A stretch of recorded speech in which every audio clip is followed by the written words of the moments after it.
Hello बच्चों, let's see this question and here this question say what were the reason for the alienation of Sri Lankan Tamils। Question आपसे बोल रहा है कि श्रीलंका के तमिल लोगों में क्या अलगाववादी भावना जो उठ रही थी उसके पीछे क्या रीजन थे। रीजन बताने हैं एलाइनेशन के जो कि श्रीलंकन तमिल्स के मन में उठ रहे थे। तो यहाँ पर हम बात करेंगे reason for the alienation of Sri Lankan Tamils. ये है क्वेश्चन का की कॉन्सेप्ट। तो इसका आंसर देखते हैं। देखो क्या होता है। The government of Sri Lanka established a majoritarian rule of the Sinhala community after the 1956 act.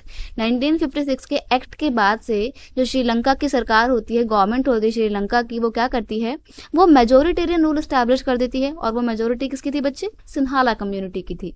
तो सिंहाला कम्युनिटी का जब दबदबा पूरा कायम हो जाता है, डोमिनेंस एस्टैब्लिश हो जाता है और सिंहाला लैंग्वेज को और इस सिंहाला लैंग्वेज के द्वारा प्रैक्टिस किए जाने वाले बुद्धिस्ट रिलीजन को एक ऑफिशियल रिलीजन और ऑफिशियल लैंग्वेज डिक्लेयर कर दिया जाता है। यानी कि सिंहाला लैंग्वेज को ऑफिशियल लैंग्वेज और बुद्धिज्म को ऑफिशियल रिलीजन जो है क्या कर दिया जाता है, डिक्लेयर कर दिया जाता है। और ये बात तमिल लोगों को पसंद नहीं आती है क्योंकि उनकी बात तो अब सुननी नहीं जा रही है और ना ही कोई उनके कल्चर की ओर ध्यान दे रहा है।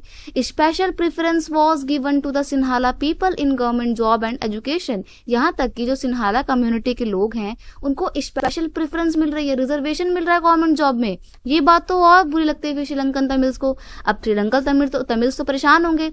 Sri Lankan Tamils felt that none of the major political parties led by the Buddhist Sinhala leaders was sensitive to their language and culture।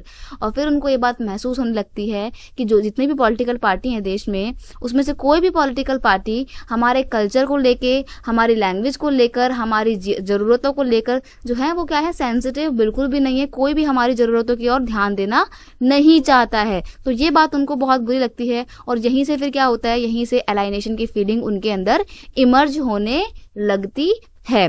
तो यहाँ पे ये आगे जाके एक बहुत बड़ा प्रॉब्लम क्रिएट हो जाता है दोनों के बीच में और सिविल वॉर की संभावनाएं, मतलब सिविल वॉर भी स्टार्ट हो जाता है पूरे श्रीलंका में।